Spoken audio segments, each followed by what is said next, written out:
What's up, big hoss? Check this out. I was at this bar last night. They have a trivia night. Oh, you were at a bar? That's... Chumley, you're about as smart as a goldfish, for God's sakes. Do you want to go, Pops? Not if it's after 8 o'clock. I turn into a pumpkin about then. Chum once spent $600 on a fake Salvador Dali statue and thought that the pawn shop made a suitable doggy daycare. So I don't... Next time they have a sneaker identification contest... I don't want to hear it. I'm a spinach eater, Chumley. Papa made me eat my vegetables. Yeah, you look like it, Chumley. And when you got $5 in it, it would unlock. Then you could take the $5 to the bank and open a bank account. They didn't break like the damn plastic crap they got now. Are you a Popeye fan? I used to watch them every Saturday morning. About $20. I was thinking more around 50. That's what I'd hope to get out of it when I sell it. Okay, it's yours.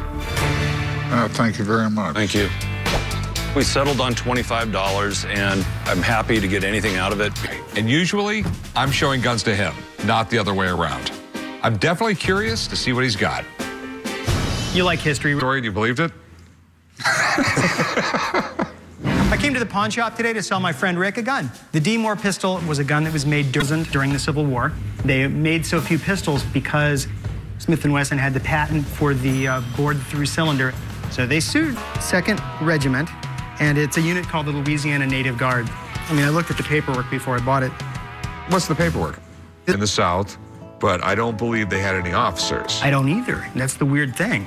As far as I know, there was just a couple black officers. Finish on the frame. The frame's made of brass, but it is silver-plated, and it's a fairly nice amount of silver remaining.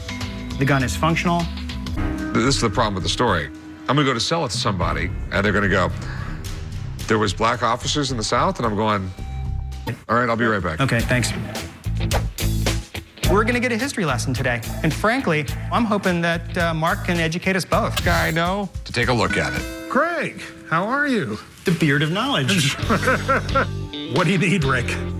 Louisiana Native Guard. Did the South have any black officers? There were no Confederate. Benjamin Butler, who was the general in charge of that area, wrote back to Washington and said, I don't have enough men to garrison this area. But 2 of the officers were black. They were local men. They were elected from within that regiment. Lieutenant S. Hayes is an officer accepting his resignation. This is probably one of the coolest pistols I've ever seen. This is a neat piece. Thank you, Mark. Not Thanks, a man. problem. See you later. Mark truly was the beard of knowledge. So you want $7 grand? All right, so 6,000? I want 7. It's fair. Knowing you probably picked it up for 5. I usually don't deal with my experts as customers, but when I do, they better be prepared because I do not have an expert discount. Chop!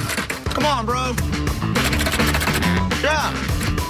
Is Travis did it or something? It's like 90 degrees outside. My bad, bro. I didn't mean to. It's the wind. Go get some water, bro. You look hot. It's like your great-great-uncle twice removed from your second cousin. Do you really believe we're actually related to that guy? Anniversary, and I would like to send them on a trip if possible. I'm really hopeful that this is going to be my lucky day. All in all, a pretty good president. He passed the Sherman antitrust law to try and beat up the monopolies, but it was another cabinet card. They were pretty popular from like the late 1860s to right around 1900. So a lot of people. I mean, that looks like a signature. Well, remember, they didn't print anything. Everything was written. I'll call somebody down here, but if it's not a signature. Has anyone seen Trav? I hadn't seen him, son. This kid, and I really don't want to know what it is. With rush hour traffic, there's no way he's going to be able to get back in time. He could have done that on the damn telephone. Yeah, you did this on purpose. You have to appreciate Chum's engine. Yeah. I'm in. Okay, cool. Thanks, son. Yeah, it'll be a fun night.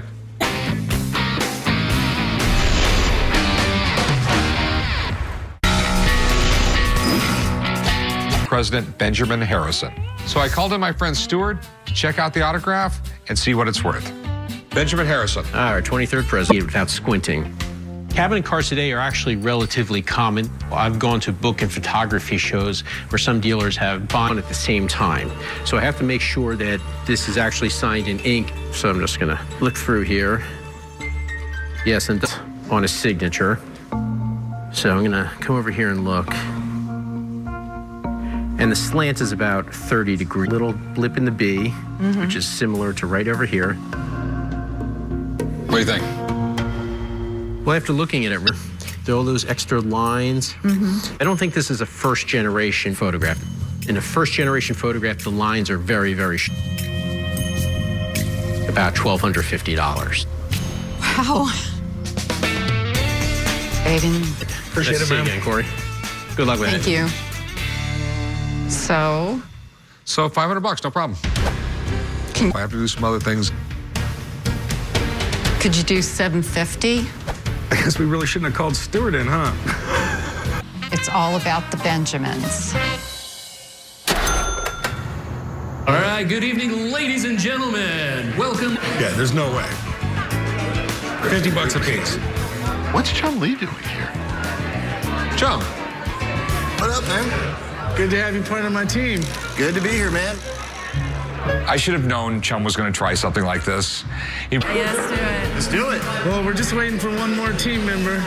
I don't see much competition around. So who's next? I mean, if you... Cash. Here we go. In the year 1798. Hey, Rick! Beer, really? If you mess with the bull, you're gonna get the hind legs. Rookie opponent. I got this. Are you sure? I'm positive. It's a trick question. The answer is... Yeah! Thank you. All right. Who's the trivia champ now?